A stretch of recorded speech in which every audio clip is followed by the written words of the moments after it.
kubonga kituufu ddala olunaku terukutambulidde nga oba oli awo wabadde olusuubira oba oli awo nga wabadde olupulaningiddeko Mukama tumugamba bannange asigala ali mwesigwa mu buli mbeera oba bakukyaye oba bakuganye oba propose eganye oba kiki buli mbeera oba bakugobye ku mulimu Mukama asigala ki Mukama asigala mwesigwa yenze MC Mats Live the only coolest boy on TV award winning get me on all my social media platforms at MC Mats Live bona genda ku X that is Twitter take am smart level just like anfuna munange CDF yanjagaza Twitter kati njiberako enyumira era njagala wonna wonna take am smart ne ku TikTok ojja kulabekanga onfuna nkwaniriza ku show yo lunako olwaliro Premier Tuesdays it is ladies and gentlemen, how are we doing? Kansule muli bulungi nyo nyini dala kata siyo 5 to 7 tuba tusimbude Phoebe Mulode is my name. PHIEBE is the name you should look out for on all social media platforms. Welcome aboard. Yes, nanga manya gange yenze makisero. Yes sir. Yeah. How has been your day guys? Yange badde okay. So, yange badde ebintu bingi nnyo naye twebaza Mukama. Badde mukutawuka here and there. A lot of errands to run, but we thank God. Yeah. Okay. Let's talk about the new music that is out on release. I've seen Job Chiza drop his latest video. Diakozene All and Ego. Lots of new music Maxwell has in stock for you guys. Can you take us through? Take us through before we play them later on in the course of the show. Niko Mwanguza in a brand new release. I'm playing it today. Then Twina Job Kiza, he brought it today himself. Oh, that's nice. That is not usual for artists. Adaunga yewana. Some meetings now.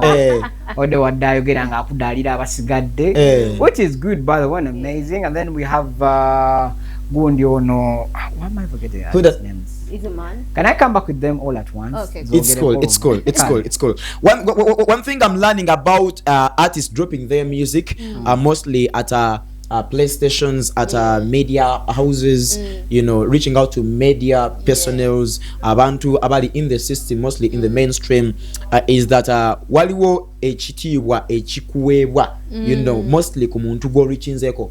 So Phoebe, if someone comes out to you gabi ntati nagamba, you know, Phoebe, I have my song, you know, that is respect. It's a humble character. It's a humble character. But you find an artist now take a project ku social media. Today I met an artist. They don't sound Omuyimbi. Simumanyi. I was with Liz and Brian Mwonge, so they So after if found us jazzing, Matsi wait a chinga tonzeko interview. Man, simula banko simumanyi. Demugama boss, mbade nkumanyi.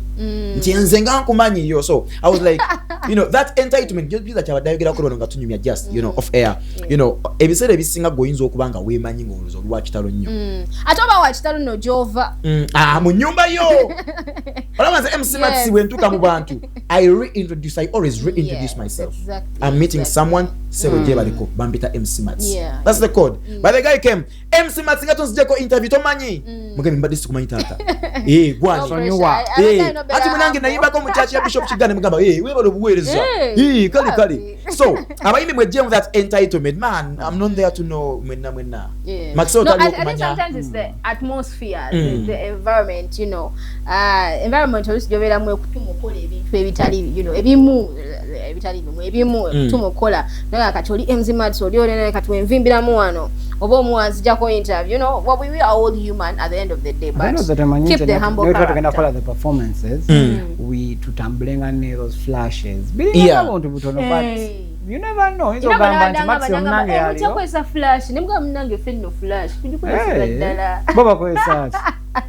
It's like Omuyimbi kufuruma mu nyumba inogamba I'm hitting the garden. Toina nkumbi.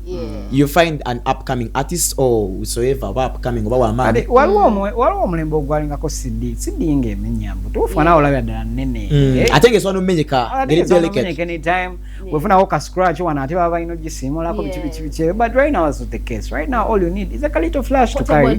Your music a portable thing. Ojatuka want my friend.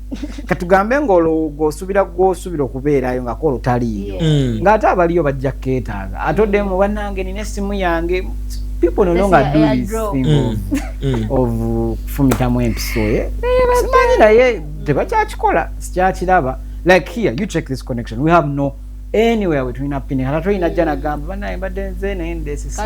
So I think as a person, you're supposed to be organized. No working up Katuberemu church. Walu Abana Fabatero Kuzininamuko, Banavana, but training. Focus. And then Dangabaku church, wherever church you're from. Different, it could be your church or my church. Kagamba kozeri hase waka mama yakala mwana wawereze kwatakaimba katika flash ukaleto kaweyo. Yes. Simple disciplines actually, and also ubuntu obutono sometimes you might neglect them, but you will need them in the long run. Mukuchawagana ndudamukuyomba talo kunyiga yampisizaabo because ebitya yerere nonyigira wiki miezi jijo. And also every place has their bazitabacha there are policies or something like that. Bagamba ogende ulyambwa. So let's I hate it when an artist tells me eri kugundi nga batugira ku YouTube eri kugundi so at the end of the day you will miss out your opportunities just because it's a norm watambule eri relationship bagamba batya olinga yalyangulira kinene yatayimyandolanga udayo. I'm telling you there toina ngejogena in a house from other person and you bring the other rules into my house. If you have it, go back to the other house. If you come to my house, it's my house. Let's get the show on the road. We are 5 to 7, ladies and gentlemen, and just before we get the show started, I want to applaud a few stakeholders in the gospel industry that Bambi Abatwaro Mutangwa and they watch us on a daily. Oh yes. They could be driving. Bakwesa up. One of them is Dinkins Sally. Oh, Dinkins. Each time I meet this guy, dude is like, man, your show is doing it. I've met Kwezi today. Kwezi Godfrey is a worshipper, and he's like my guy. So abantu bana batuberera. I don't know you guys oba mutero kusanga abantu ngabo, but stakeholders besides fans and people also in our inboxes here and there personally. People reach out to me and go, "Oh, you still there? How are you?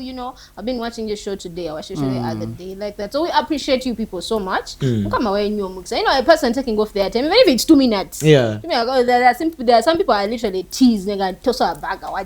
Give me proof. Now kubaka screenshot nga stuff yabadde. So thank you guys so much. Tubebaza nyonyonyi ddala. Large upon yourself, anybody catching up the show yonajula bekanga otukwasaganyiza. We are having a lot between am stock olunako olwali betugenda okulakanga tuwayawayamuko. Officially God Joseph Ngooma akoze press release olunako olwalero era just after the break tujja kuba runningira kuzimu kwa highlights ezimu kuzibaddewo babadde ku maka makulu aga charism baneno nga bebayimiridde naye mu kutegeka concert you get that walo muchala she's Dorothy what charism so tubadde yisakizeka mocha a lot happened mu press conference eyo abambe yisizamu ke gali jokingly njya kubanyumiza ekiboziboze but just hit us on our social media platforms. We are on Facebook Kingdom TV, get to Instagram, Twitter. Get to Twitter. Are we live on Twitter now? Yeah, get on Twitter, get on TikTok as well, and let us know. Twitter. Okay. Kali, let us know. Oh my God. It's okay. Let us know what you think. Ne tugenda kumuza mukatunya gwe tukomawo tugenda kutusako ebimu ku bibadde ku press conference esemba yo Ekivuulu kya Joseph Ngooma tewakyali kulankulala lwa mukaga lujja. Highlights tugenda zikulaga mu bungi mu bujjuvu naye I've noticed some bit of disrespect nja kujogeramu kawo. Some bit of disrespect katusoke tukomewo. Abanyimba jiva ku mutima. One for you okuva ewa Betty na Mukasa. I think tutaga tumunonyeko that lady. I know. Yeah, mulaba nyo kuwashipa use nansana. Tutaga tumunonyeko. Her voices. Should have a conversation with her. Large upon yourself. Still Premier Tuesday. Nenga twengera okujukiza olukungana ora annual ministers conference oromulundi ogwasa tumolumu gukomyewo bigger and better. Wano wenyini ku Christian Focus Center. The solution ground. Enakuzo mwezi ngameka kubanga 26 July gwe mwezi gwe tugenda okutandika. Omwezi guno gwe tugenda okutandika tugenda gena paka nginakuzo mwezi 2 August ku Christian Focus Center ababulizi banja bagenda okuliyimiriramu muneno nga mulimu Prophet Ebenezer akonaye kuva mu gwanga Uganda ate mulimu n'abaweza bamukama abamanyi okuva mu mawanga nga South Africa USA ate ne mberamu n'abafa abawano ku butaka ewabwe wano Uganda tusanye kulabikanga osuwa olukungana lujjango ovewo n'ekyamagero kyo mukama naye munanga anaakubotoza mu linnya lya Yesu Kristo. kati nno olusozi olukulu Rising Pastoral Spirit Mountain luli mpigi lukalu era tukowola buli muntu ali ngoyagala bakita bacho to have a long time with God, to have a long time with the Holy Spirit, okitegeera nga weyawuddeko ku bantu genda kola olusozi osabeko okusibayo nonno ojja kujosibayo mulyenyi ddala mwabagenda osulayo namu olukumiro obeera ng'olutegese ate VIP abayaga VIP treatment mutwalo gwokka okitegedde weyawuleko obeereko mu kubeerawo kwa Mukama ng'olisitedde. Amen. Olunaku olwero basaba ne bannyabo tubadde mu press conference eya Joseph Ngooma nga twanjulire ensonga nga bwe zigenda okubeera eddi olw'omukaaga olujja twakyali kulanga kulala bwe tubagaba nange n'okusoma 11 July ennaku ziweddeyo olw'omukaaga olujja enguudo zonna mu Kampala zigenda kugalwawo nga zoolekera cricket oval Lugogo gye tugenda okubeera mu linnya lya Yesu emitwalo ebiri gye gitandikibwako emitwalo ebiri egye Uganda ng'ogende ba Joseph Ngooma bingi ebyogeddwa abayimbi bangi abamubeereddewo Levickson Damasco Titus Kureza Segmento John Mary bonna babaddeyo ku press conference olunaku olwero era bamwogeddeko birungi byere n'ayongera okuggumiza ate ne security egenda kubeera taratibu. Grace producer soko tuwe ku highlights ezivudde mu press conference eya Joseph Ngooma.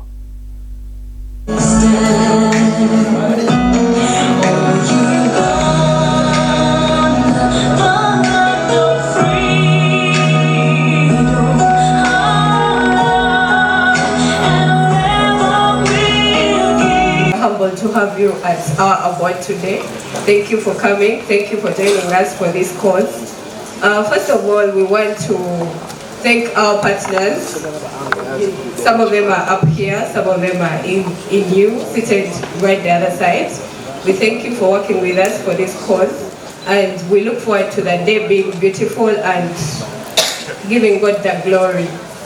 So kiseera bwe kyatuuse era ng'ekiseera kye kino oluvannyuma lw'abantu okubeera nti bansabye konsati batusabye konsati era emirundi mingi nnyo abantu nga tubagumya ku social media okwo mu ngeri zonna nti konsati ekola ki konsati ejja okitegeera so ne mu byonna neebaza Katonda nti nga bw'ogambye Joseph Ngooma si ye muyimbi ayimbirira ennyimba buli kiseera nti ajja kuleetayo oluyimba ninjaga kwebaza Mukama nti ennyimba ennyingi oba entono ze nnina ebbanga lyemaze nga nnyimba ate Mukama nnyambye okubeera nti zibeerawo zisigadde nga zikola impact buli kiseera nembange ebbanja nnalya kukola Kivulu so abantu njagala okubategeeza neyanziza engalo njagala okubategeeza nti konsati yaabwe bulijjo gye balinda etuuse. Obubaka bwange buli nti Katonda mulungi nti ekintu omuntu bwe weesiga Katonda bw'abeeranga Katonda y'ensonga obanga kyekikulu era nga yali emabega w'okukolako w'okuyimbako w'okuweerezaako nti Katonda takeerewa okitegeera.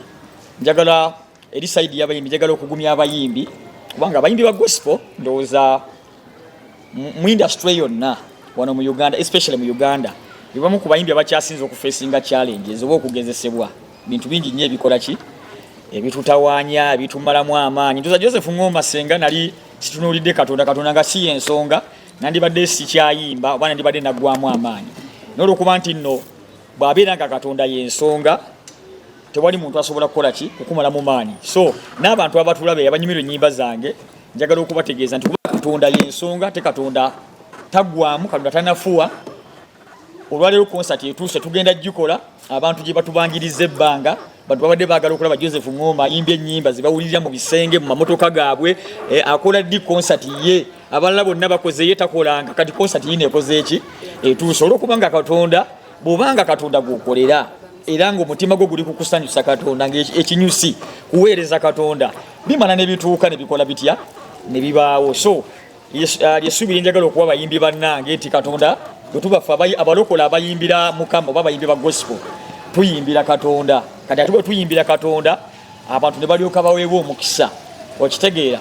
So njagala okwebaza Katonda nti konsati ekoze etya etuuse nti oyinza okubeera nga tukolanga konsati oyinza okubeera nga tolinakola byamaanyi mu kaaliyayo bukyanga otandika kuyimba kiseera kigenda kutuuka bw'onaabeera nga ddala Katonda kyekinyusi Katonda nga gw'otunuulidde ekiseera kigenda kutuuka bannamawulire bajje nga bembalaba wano sponsors bajje abasajja nga baniiki bonna nga bazze ku lulwo kubanga okola ki kubanga okolera Katonda.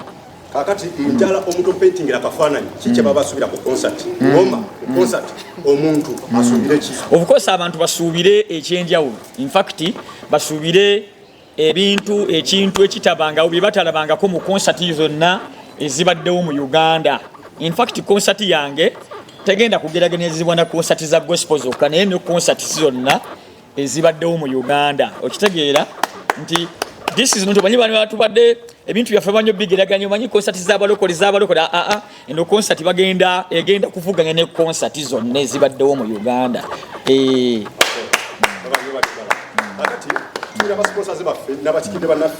And Musumba, Joseph Ngooma. As Fenon, we are excited and privileged to use our gifts, equipment and expertise to glorify the name of the Lord come 11th July with a ministry of God. From the lighting and LED screens to the sound and every aspect of the production, every detail has been thoughtfully designed to give all the glory to God. Yeah.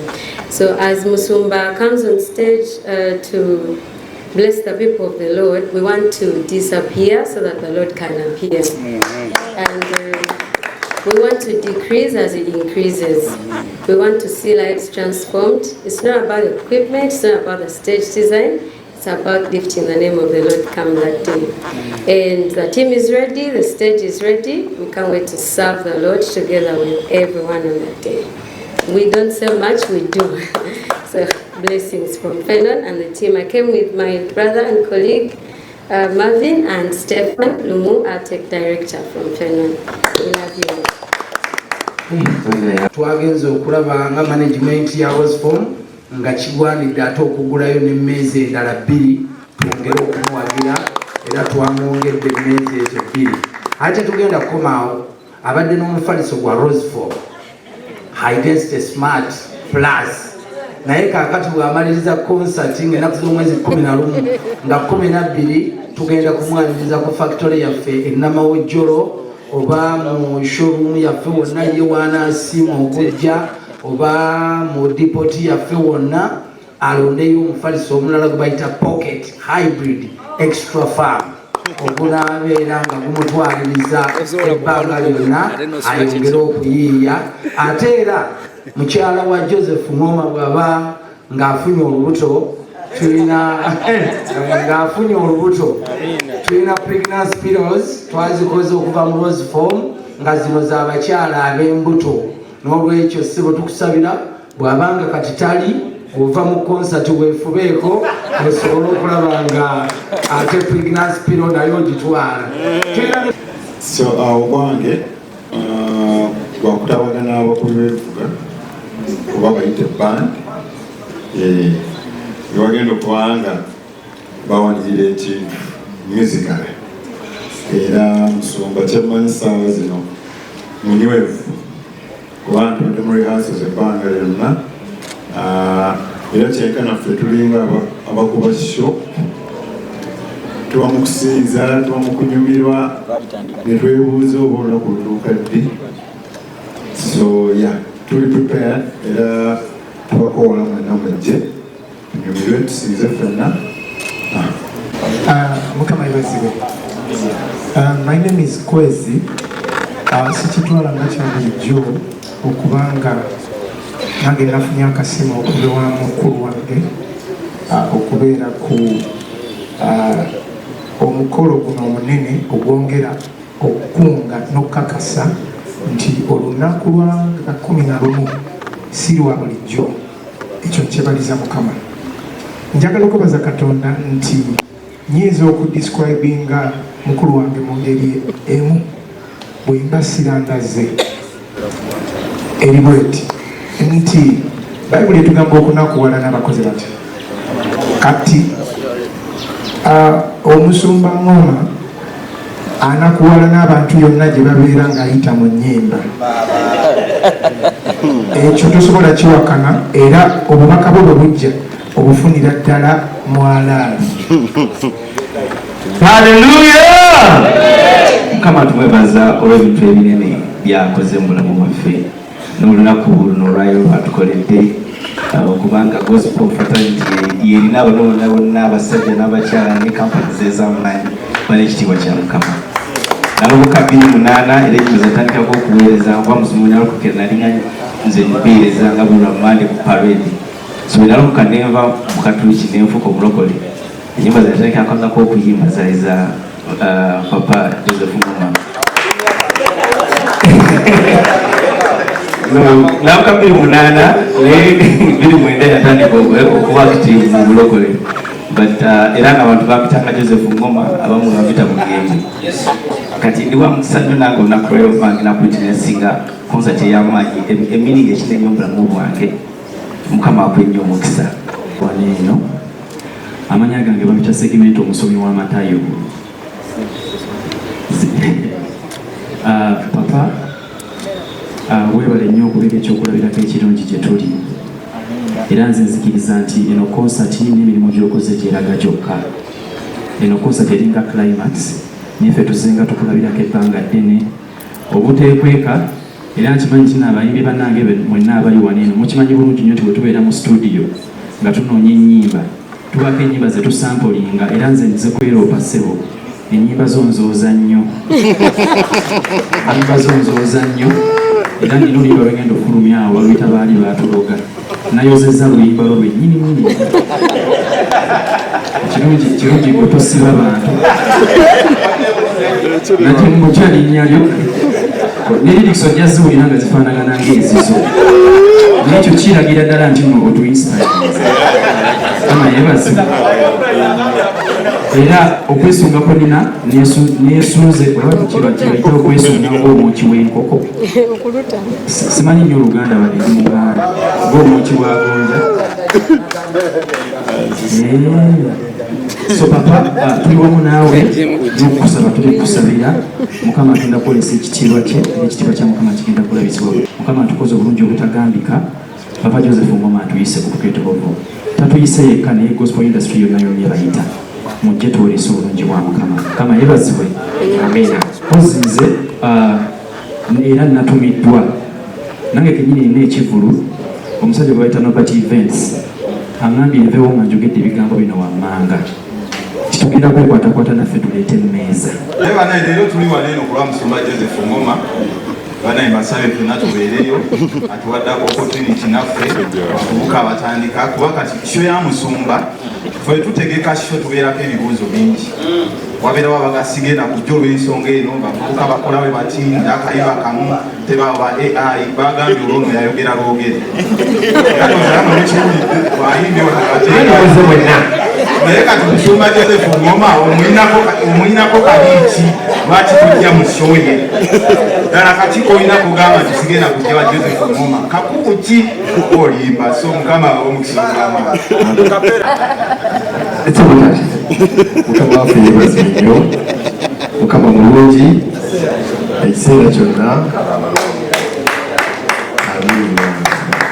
Ekisooka njagala okwebaza Katonda ndoza mu biti bibiri nti Omusumba Joseph Ngooma emyaka gyonna gy'ayimbidde, trust me, waliwo ennaku ezaatuuka kati yandyagadde kuddayo mu studio olwaba mumenye omutima olw'ebitatambula bulungi olw'obugabiriza obubuze, naye okulaba nga leero akyayimiridde ng'aweereza Katonda tumwebaza olw'ekitiibwa kye. Ssebo weebale kuguma. Era njagala Katonda okumwebaza mu kitiibwa ekirala nti it's been a lot of years oba oliawo biwerekereza bingi okuyimirira ku lubiri lwa Kristo. Abamu ku ffe tulina ebitusobyeko bingi ne tubaako bye tuswaza awo kanisa, ebimu ne bijja amawulire ebirala ne bitajja. Nze mmanyi nti bingi byewerekereza mu myaka egyo nti it's not just about the concert, naye n'ogamba ekyo kankyerekereze nsigale nga nkyaweereza emitima gy'abantu. Ekyo nti beekoze nabo bamanyi wekwasaganya ensonga zange. Tulekaawo loophole and make sure people come and go when they are safe. Abasinga banjulira amakona njulira n'abamu wano balamu. Obeera sure kiteeka kubeera nungi abantu bajja kujja wali mukonesinga ne all officer process kugulawo ebiramu Oluganda Mukama feebazibwe. Simanyi ze nawakutandikira naye njagala okwebaza Katonda ku lunaku olungi luno. Ze zimu ku nnaku ze mba nnindirira nze okuva lwe ntandika okuyimba naddala n'ekintu kino eky'Ebivuulu nakiyingira 2012. Show yange yasooka yali ku Sheraton. Luno lunaku mba nnindiridde okulaba nga gospel music yeeyongera mu maaso buli kaseera. Naye nga sinagenda wala nja kwebaza buli munnamawulire wa gospel ali wano bane mubakubira engalo ez'amaanyi. Tutuule TV zonna eziri wano, KTV, Street TV, Soul TV, Google TV,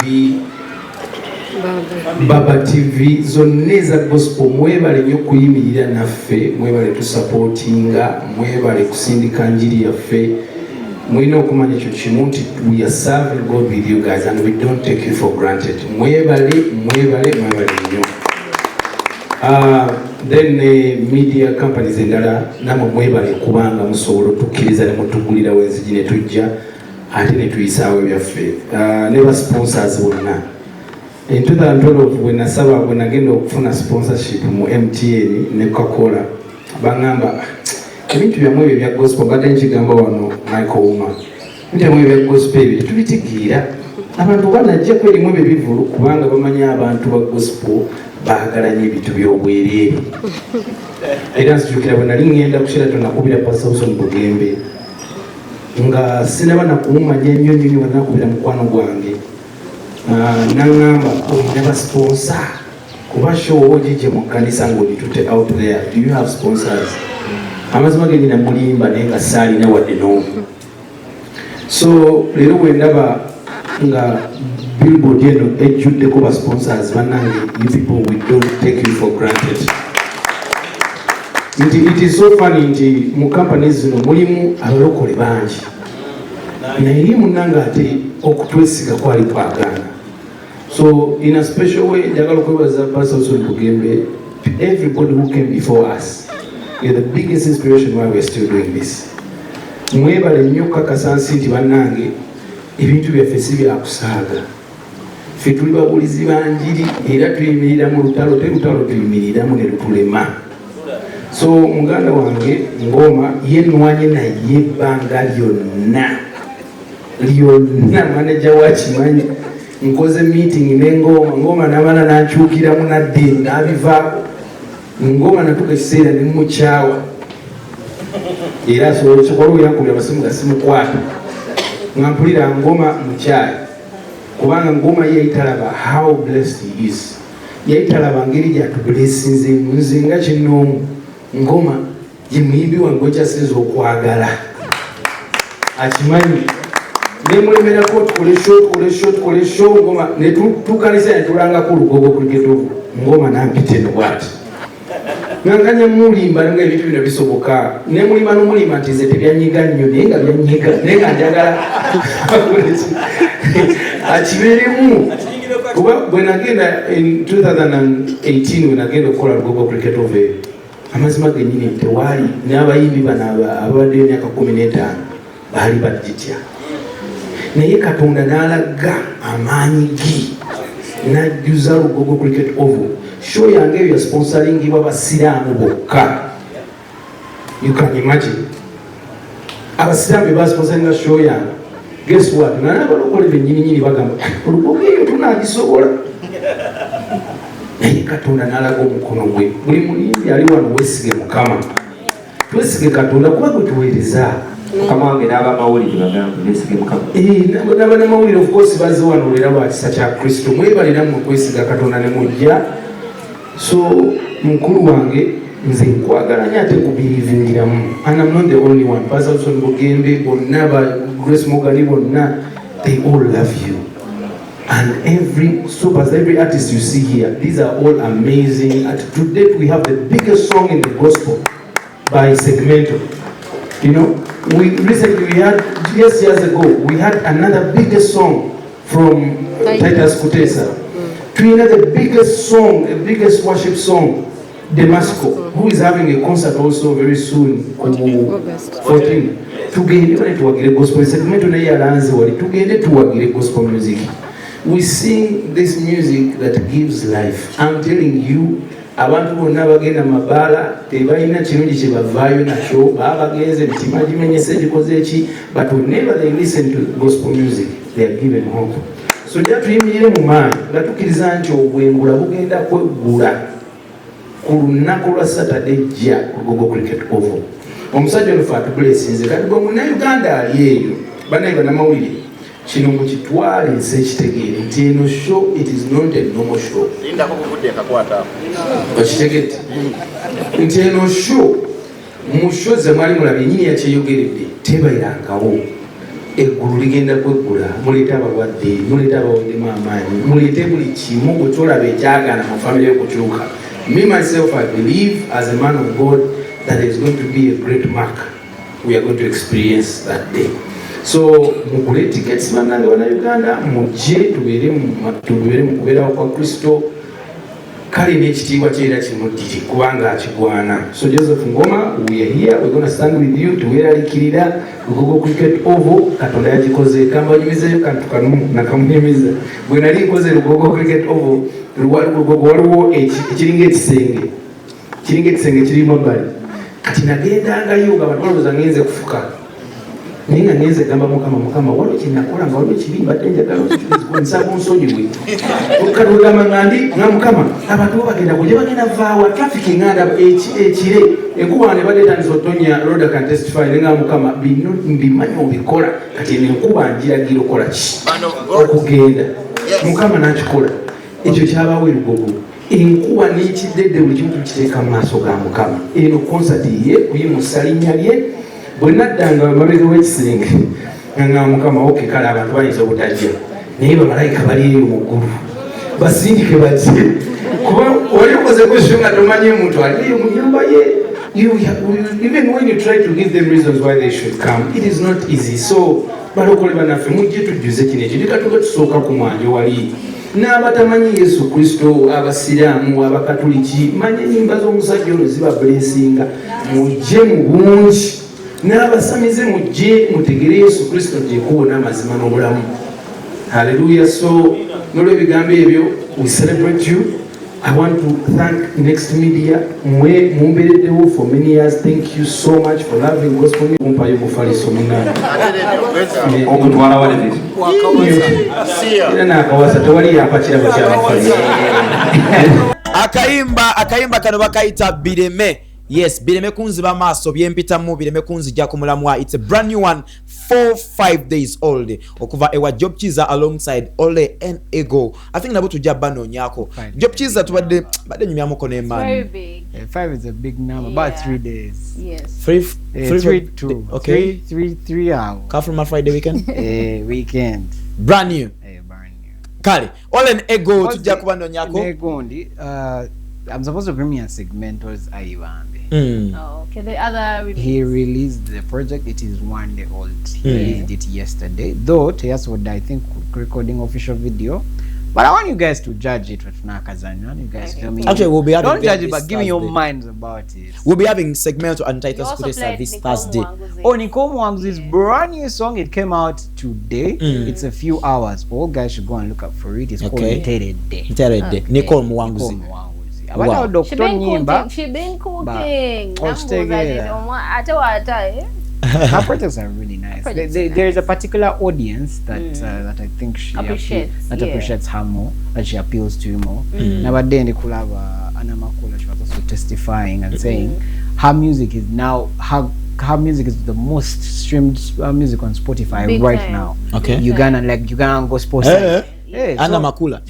Yeah, she's a cover. That's like a good move. That's a good move by the for her. Gospel, Ugandan gospel. So that's big. What's the management about the principal? Beba Zungu David Quetta. Wow. Yeah. Large upon yourself. Aba Records the studio jogeno recordingira oluyimba oba music wo gwatulaba isawa zinene. You could be an upcoming artist, you could be a legend, you could have been in the industry for some good time, but you need to fail the test from Aba Records. Genda yo recording about music. Ate bakola mixing and mastering in music. Oluyimba luyinza kwa ngati balu mastering bulungi, ngati balu mixing bulungi. Aba Records basangiba okawempe Tula Road. Bonokola nabo tojja kulabikanga wejjusa. Aba Records for you. Banonyeko ku mikutu gene migataba. Nteka mu Aba Records. Omuzadde ngononyo somero lyokutwalako omwana wo ayigirizibwe ate abangulwe amasomero gali gano gega Homestead Schools abalangira baffe ab'omwaka guno 2026 balina essomero ekyebando mu Erisa Zone balina Kamocha Mawanda Road balina of course negayaza ku luguudo lw'Ebugema abasomesa batendeke ebyendya n'ensula biri ku mulembe mulungi nnyo nnyini ddala bakubire ku 0414531393 gwe ayagala okubeera ng'ate omanya ebisingawo.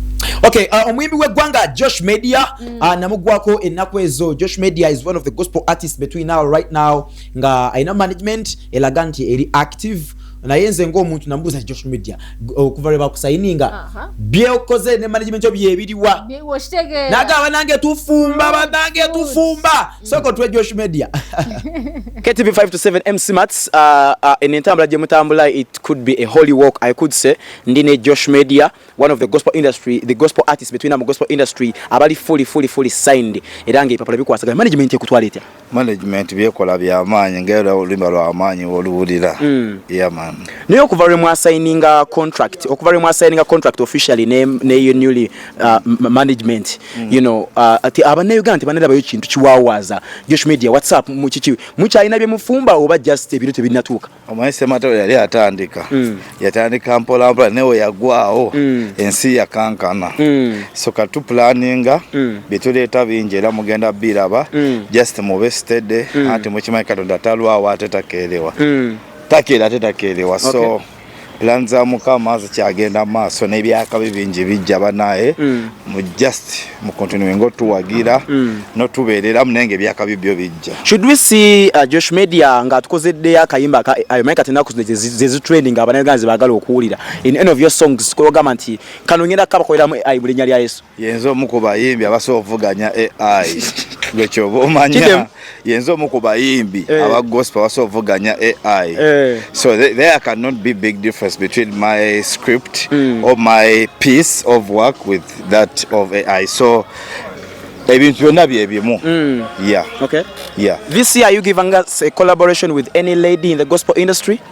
But naye ndoza nandikozeyo kono omukyala mu industry n'abakyala bonna abali aba gospel industry I'm open for a collaboration bobo ojagala just hit me up yo I'll really respond. Mwana omu yangamba abana b'enansa nabakwepikira simanyi bana ki oba ki oba do you do gym lately? Yeah, I do gym. Yes, ngaki abana bakwepikira abanepikira sibalinaako obuzibu kati anti buli muntu abanekyalowooza naye nga nze ndi muweerezo jangu oli w'amaanyi ebikoze tenizi muzimu gunyimirira mu maaso man. Management gitulabire management Chiwash Entertainment, thank you for each and everything you do for Josh Media Music Empire. We love you. Yeah, KTV mbagala nnyo. Wow, that's Josh Media for you. Aina star looks, you know, Aina star looks nalabye nga akola drop ya ngaina akola drop ya Damasco yabadenga mulalu, you know, yakoze ka drop ka Damasco sasanga nga alinga mulalu nga, you know, the command jaina nga apika anyway. Josh Media, large upon yourself, my brother. It's good vibes right there. What I next saw you had an interview with John Marie. You know, you guys were discussing about AI and all that. Well, what was in the detail? Awagira biva gospel kola AI. AI because he was saying, you know, AI abadde woko. Ata producer wabagambye ekintu. Agambye AI abaddenga woko. Just twetaga kumu adoptinga. Give us Jamari.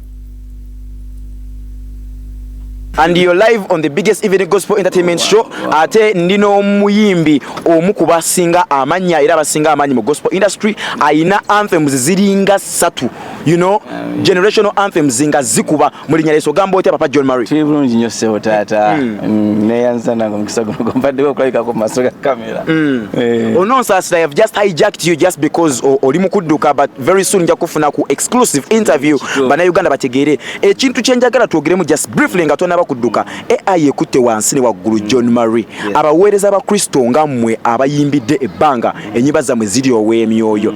What do you have to say about AI? Is AI adding up? Is it increasing or it is pulling down? Ng'omuweereza ate omuntu amanyi ebintu akola ennyo mu bintu bya technology nzikiriza nti buli kimu olusi kiyinza otwalira ebbanga okulaba obulungi bwakyo era bwe ndaba AI eno nzijukira n'ebiseera Facebook weyajjira abantu abasinga nga bagamba bya sitaani namba mukaaga yayitidde omwo. But the earlier we embrace it as Christians, as creatives, I think nze we nasoko gikozesaako yankolera tracks ngamba bintu byangu bwe biti bintu yosokola track ninjifunamu nga yote nawe efuniddemu so nze ndowooza nga nze ng'omu nga creative the earlier we use it nga tebalana kukijjawo the better because nekuba scriptures sometimes oli akubira simu nga aweddemu amanyi John Mary mpaye enyirirawo nga 3 nogera mu chat GPT nogera mpaye enyirira ezikwatagana kino AI nezinoonya mangu awo nekuweereza newe tudda ku summon oboteeka butesi audio ya musumba yo nekukoletera summary ya enjiri yonna nti n'abantu omuntu atasobola kuwulira asobola ati okusoma ebyo na like it has isn't things nze ndowooza the earlier we embrace it tukifunemu mangu ng'ate ensi tennaba kukola ki kuyo kukidefininga nnyo kuraffe. Yes, thank you John Murray. John Murray kamuleke tukoze kajjamu kandeke John Murray but thank you so much mabado omukyala mundabire yanza sewo nize exclusive interview yange mukama nga mulungi nga mulungi John Murray for you. I am MC Mats. All right, so that's John Murray. I like the fact that he had to break down a couple of things. So when we are, is it chastising things, chastising people complaining about different things, or so he mentioned something Nagamba, you can be there now you feel depressed or something like that, and you want a scripture, something quick that speaks in your life in the moment. Talking about GPT, scripture, you get about this and this, according to what I'm going through, like that. So I feel like he has actually broken down a couple of things. Most people are about AI. He also spoke about easing the fact that he can actually have a track unpaid for, like a whole done our producer Mark Josh okola that track. You can actually just command it to track but not to lyrical content and everything else. So big up to John Murray. But enyimba zinasigala zirika amafuta nze my worry is Jesus guys, you know why? You know why? Because the idea comes from God to you. You put in the prompt or many command prompt. You just command wali like what you want. It's you. It's from God to you, to your head. It only see unless when you want it to think for you, which are two different things. Now go command. Ndio mwana mtoge na mgamba simulao asimulewo. Which there are two different things. So yonga yo siye kolachi.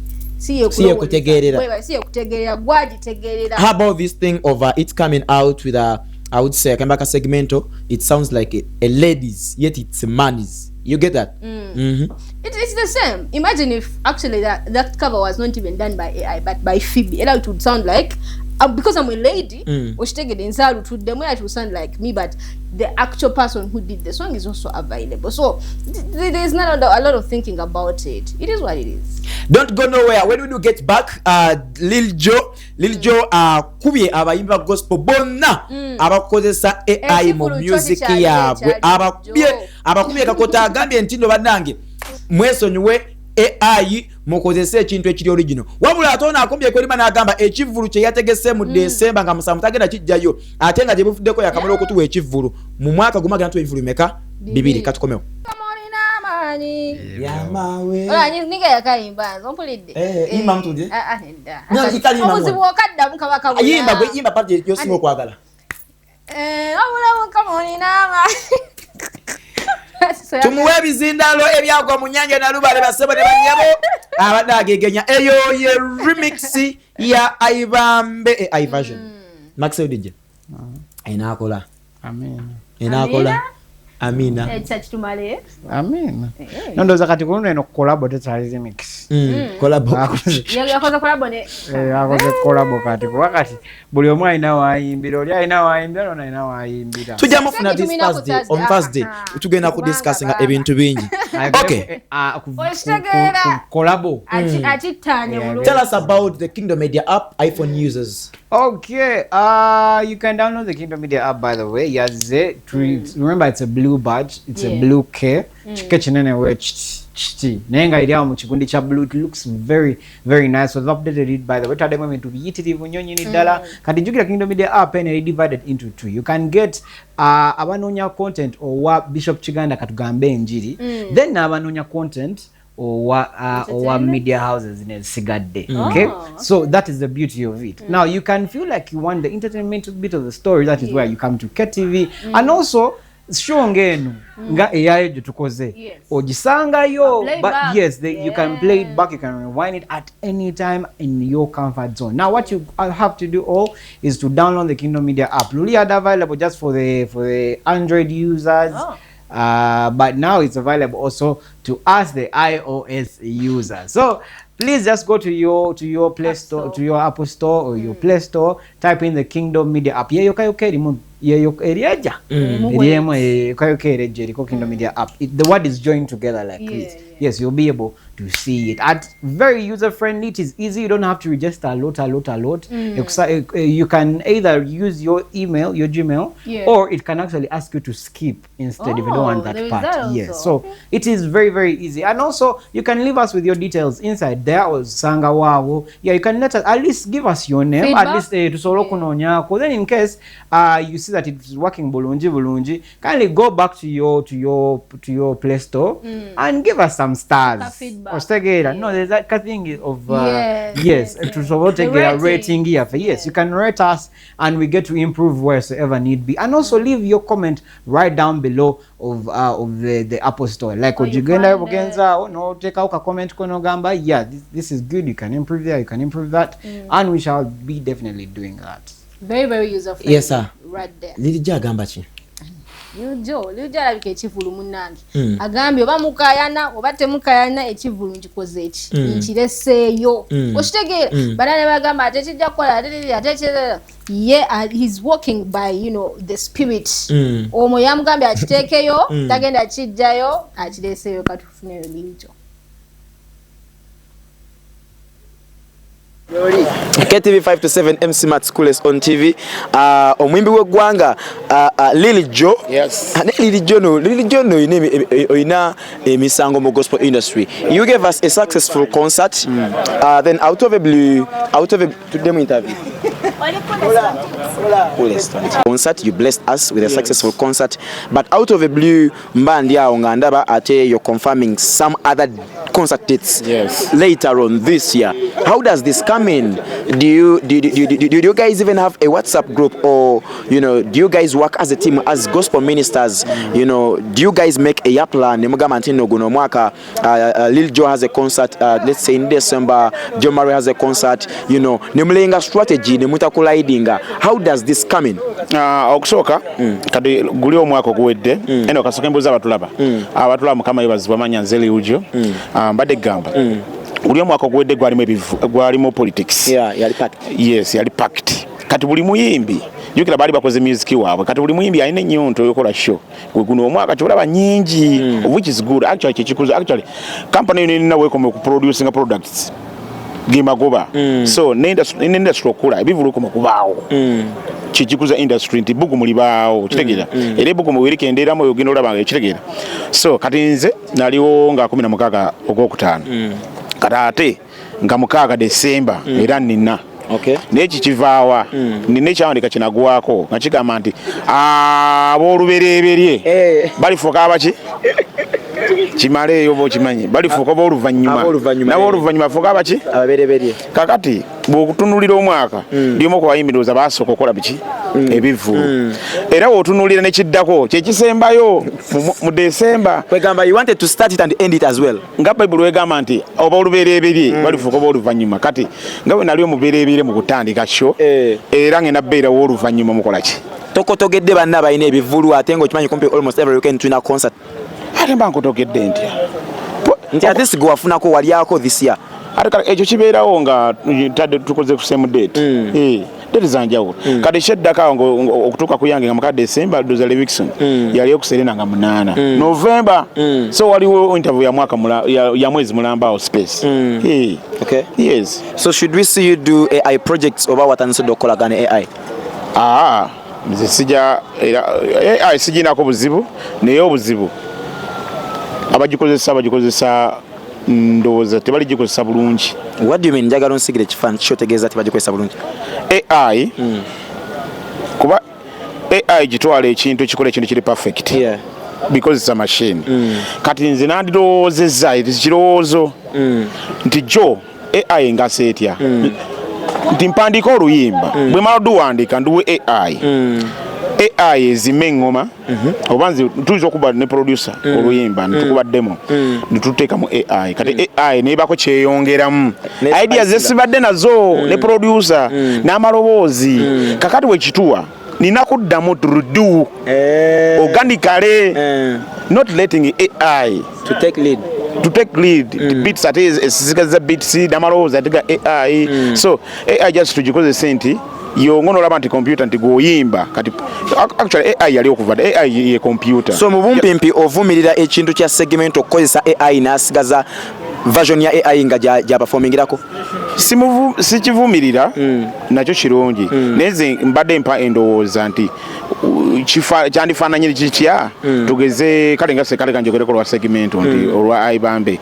olwanga we luyimba omukyalo bwe yayimba before organically nacho yaliwo tiyali bwetyo kitegeeza before nga tumalirizinga ye AI balaze nti Ngooma nga bwe etambula bwetyo n'amaloboozi ne key ne notes so kitegeeza osobola okuddamu n'oyimba nga yo bwe yimbye producer ne nayongeramu okuba ebivuga nga bye yekubye tugeze bwe banyumidde kati muddamu ne mukikola organically akatale kako yagala okusuulira abafans bo bana abayiweza bamukama mu gospel industry kusokera danja bebaza mwe bali kwagala Kristo mwe bali kwagala abayimbi ba gospel mwe bali tuwagala bivulu era mbakunga nga 11 July ye Saturday ja muje cricket over tuwagire Pastor Ngooma Ojo Lil Joe ebintu byagala kwe ayo biwulidde Lil Joe naye bannange omuliro mungi amanyi mangi ati zina nabagamba waliwo omuntu nga mukama you know they're not about what people are saying they're not about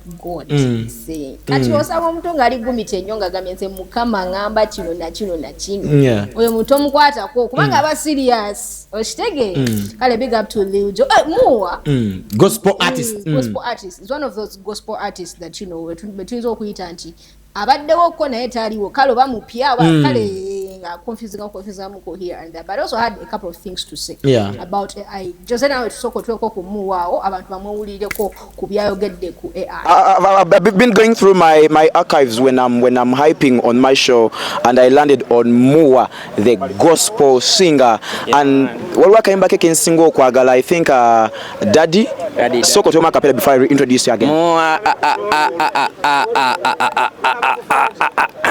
kane yagaleko nga bonda bawano kubanga waliwo omusajja gwe nafuna omusajja yawamba mu kibuga kyensaba Daddy yagabula buli kimu nakifuna kkere yaŋŋambye Moa is here, ladies and gentlemen. How have you been, bro? Man, good. I feel so good to see Lero. Tuli basanyufu tuli ne legendary. Yeah, Joseph Ngooma.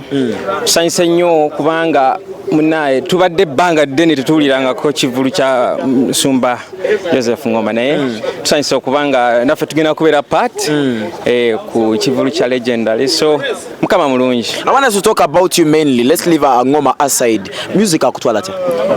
Music si byangu nnyo music mulimu buwonvu n'obugga si byangu byonna sola bimalayo naye nga nebaza Mukama nti kati ate waliwo ko wentuuseeko nze okubeera nga nyimiridde wayo ne MC Mat kyo kyokka mpulira nga nsaanuuka muganda wange si byangu okutuukako nga wano tuli eyo wansi naye abamalamu amaanyi bangi MC Mat kenkubuulire naye tukkiriza Mukama nti atuwadde ekisa tetuli bagagga mu kutukyazaako tetulina kye tubawadde nti kiikyo naye mutukkiriza bukkiriza naye nga si byangu nnyo muganda wange. Apparently, let's talk about what's trending.